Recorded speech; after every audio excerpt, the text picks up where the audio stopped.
Lilás, um mês de conscientização pelo fim da violência contra as mulheres.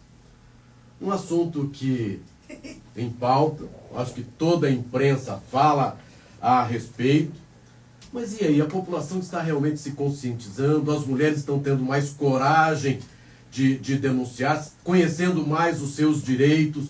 Acho que hoje, não sei se hoje ou ontem, uma matéria falando que as mulheres às vezes têm medo de denunciar, ao mesmo tempo perder a guarda dos filhos, então tem toda essa questão.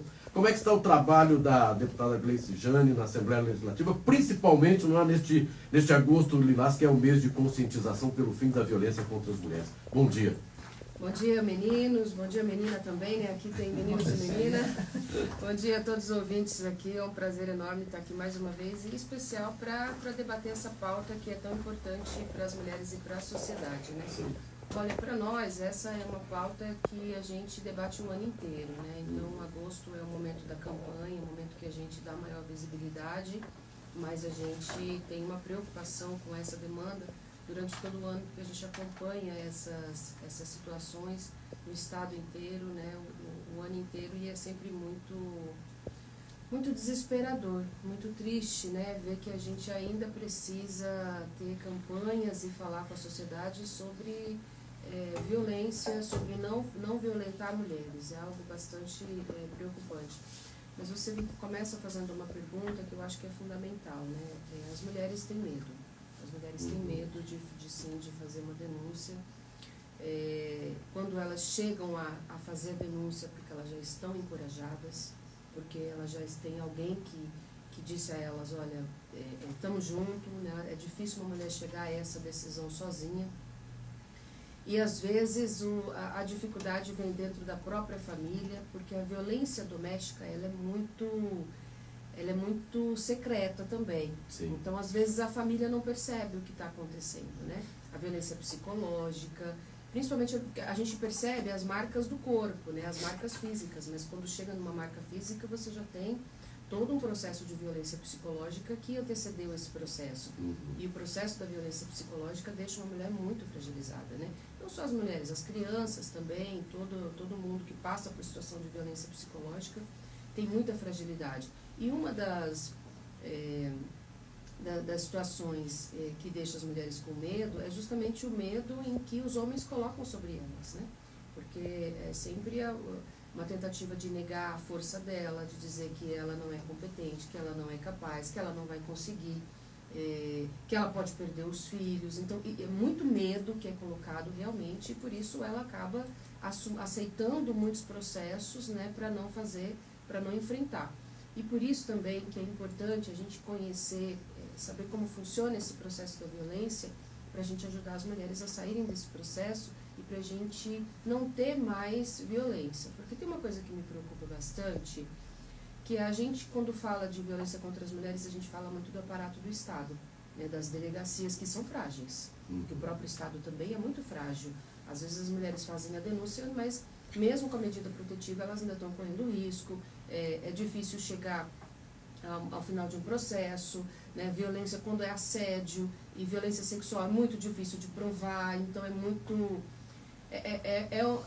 Para a mulher fazer uma denúncia e levar à frente já é um processo de violência, porque ela também sofre violência do próprio Estado. Lembra daquela situação da Mariana Ferrer, né? Aquela menina jovem que foi violentada e que a própria justiça, que a justiça não reconhecia isso. Então, tem violência de todos os espaços. E o Estado também não é um Estado que acolhe de uma maneira geral.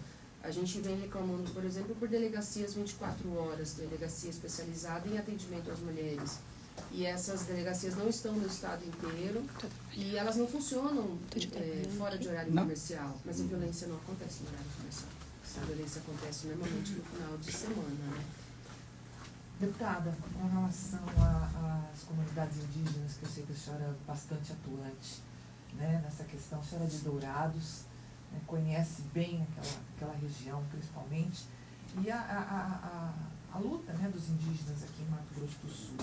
E eu falo assim, estava até comentando, desde que eu entendo como jornalista, essa é uma pauta recorrente, né?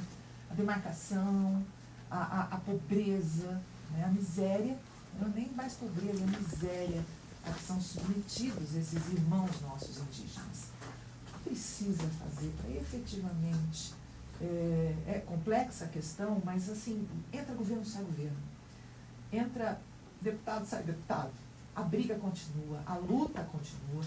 O que eu preciso efetivamente para fazer para que esses nossos os irmãos indígenas efetivamente tenham uma vida digna, minimamente, que não seja uma exceção um menino e uma menina entrarem em uma faculdade, né, que não seja exceção a mulher indígena ser respeitada.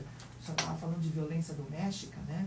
Infelizmente, os índices aqui de Mato Grosso do Sul são elevados por conta também de estupros e violência doméstica na comunidade indígena. O que a senhora tem a relatar para a gente da sua experiência? Bom, primeiro é importante a gente lembrar que violência gera violência, né? E a comunidade indígena, ela vive sob situação de violência a todo momento. Então, as violências internas, elas são também resultado das violências externas.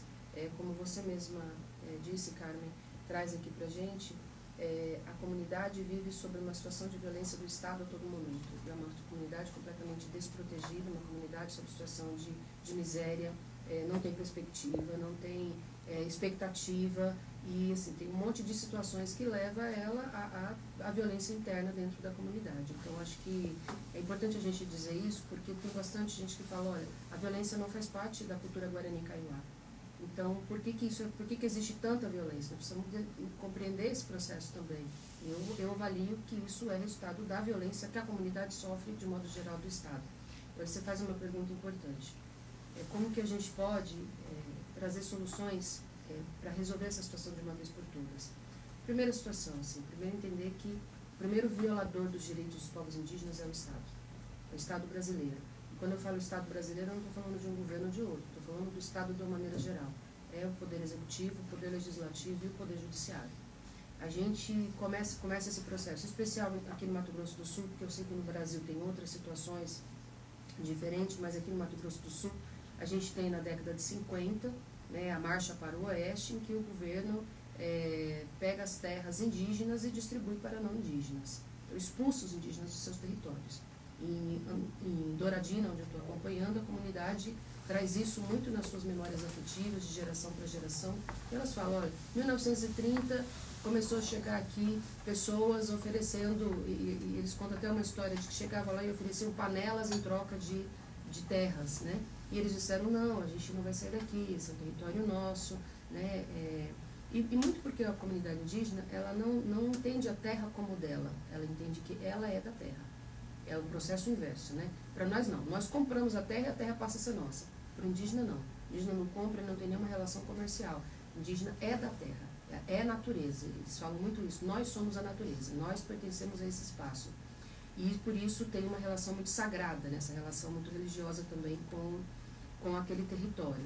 Então o governo, em 1950, vem aqui, retira os indígenas, começa esse processo de expulsão em 1930, disputa pelas terras, mas em 1950 o governo vem realmente, expulsa os indígenas, é um processo violento, muitos morrem, alguns vão para o Paraguai, outros são confinados dentro de espaços pequenos das aldeias. E desde então eles continuam nessa luta pelo seu território, né?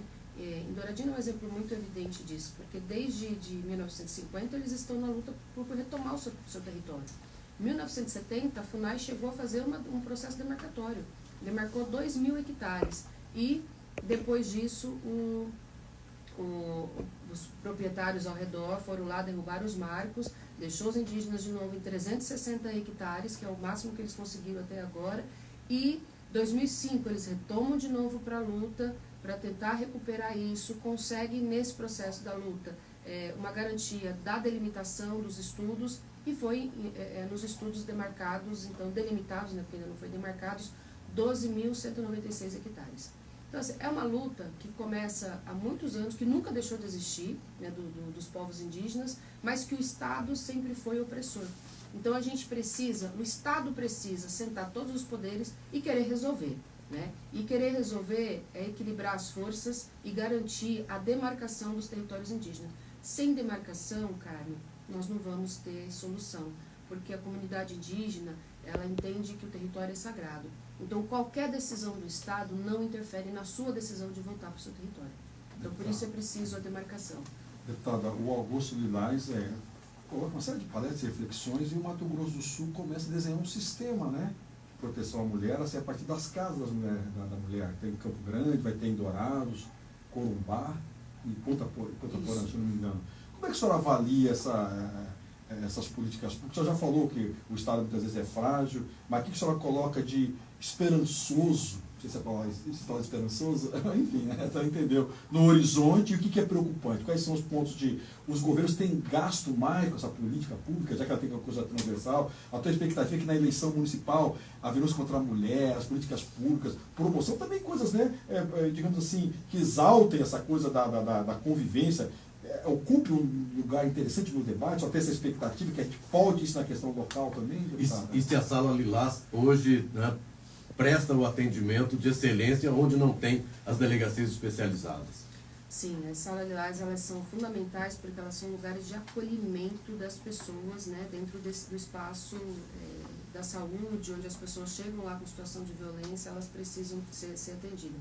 E elas são fundamentais porque elas são os espaços de acolhimento. A mulher, quando chega numa situação de violência, quando ela vai para o hospital, às vezes ela já vai numa situação de abalo total da sua condição física, né? E ela chega sem, às vezes, fazer denúncia, às vezes ela não vai se encorajar a fazer denúncia, então a Sala Lilás, ela cumpre muito bem esse papel e é importante. A Casa da Mulher Brasileira, ela é fundamental porque ela tem uma política muito completa, né, da necessidade de combate à violência contra as mulheres. E é importante que ela esteja realmente em vários municípios, porque hoje, somente em Campo Grande, as mulheres que estão no interior, elas não se sentem acolhidas por uma casa que está aqui na capital, né? Então é muito difícil sair do interior para vir para cá, para ter todo esse atendimento, para ter contato com a família. Então, as casas da mulher brasileira, ela é uma política fundamental, importante, é uma política do governo federal. E é importante a gente lembrar que a primeira casa da mulher brasileira do Brasil também é Mato Grosso do Sul, né? E isso revela o quanto que o nosso estado também tem a necessidade, está dentro do ranking nacional de necessidade de políticas públicas de combate à violência, né? Eu acho que ela traz para a gente, sim, esperança, ela traz para a gente boas expectativas de combate, porque são instrumentos importantes, mas nós precisamos ampliar para além do processo de policiamento. Nós precisamos entender que combater a violência contra as mulheres, nós precisamos fazer um bom debate nas escolas. Depois que a gente passou a ter um movimento chamado Escola Sem Partido, ou tentativa de impedir a gente fazer debates na escola, das liberdades da escola, a gente percebeu que a educação parou de discutir questões como racismo, como violência contra as mulheres, violência doméstica, porque tudo isso tem um viés ideológico também, né? E quando a gente fazia esses debates, assim, a gente começou a ser muito questionado dentro da escola e todo mundo parou. A gente parou de fazer um debate sobre as violências e isso gera mais violência. Então eu acho que a gente precisa ter o Estado precisa pensar em todos os seus segmentos. A escola tem que ser um espaço de debate, de liberdade de expressão, de ampliação da sua função nessa situação, porque, veja bem, a gente combater a violência, ela é importante, mas para a gente combater, ela precisa entender por que ela acontece. O que faz um homem se sentir no direito de bater numa mulher? Acho que essa pergunta precisa ser debatida e combatida, né, dentro desses espaços educacionais. Marquinhos, só para falar agora mais de política eleitoral, estamos encerrando já o nosso tempo. Deputada, a tua expectativa em relação a Dourados, a candidatura do Thiago, né, em Dourados, e em Campo Grande, a deputada Camila Jara, sendo que nos dois lugares, nas maiores cidades, o PT fez uma chapa, o cabeça de chapa é um pessoal mais jovem, e lá o vice do Thiago é o Tetila, que já foi deputado, prefeito. Aqui em Campo Grande, a Camila jovem, essa ascensão mais deputada, jovem, e o vice, o Zeca, que já foi governador. Qual que é a tua expectativa, essa estratégia do PT? A senhora acha que ela pode o PT voltar nessas grandes cidades ser um ator importante nas eleições? Sem dúvida alguma, Benhur. Eu acho que a gente está... o PT tem uma coisa muito interessante, que é a paixão que todo mundo tem pelo PT. Né? Você já esteve lá, saiu, mas você sabe como é que funciona. O Genuíno me mandou um abraço pela metade para mim. Né? Outro dia encontrei o José Genuíno lá em São Paulo, ele falou para mim, eu mandei um abraço pro Benhur, mas só metade porque ele saiu do PT. Ele ganhou meio abraço.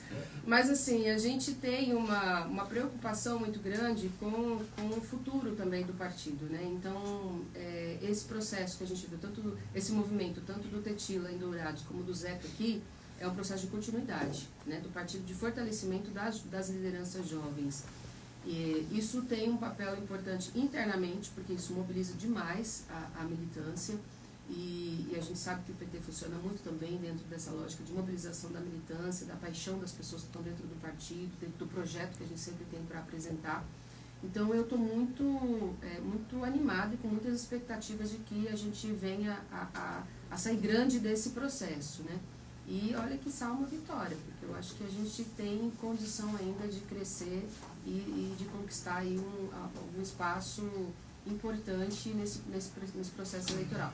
A gente tem também, em vários municípios, a gente tem chapas de vereadores, temos candidaturas majoritárias em, acho que 11 municípios, a gente tem chapas majoritárias, mas Dourados e Campo Grande são os lugares onde a gente está olhando com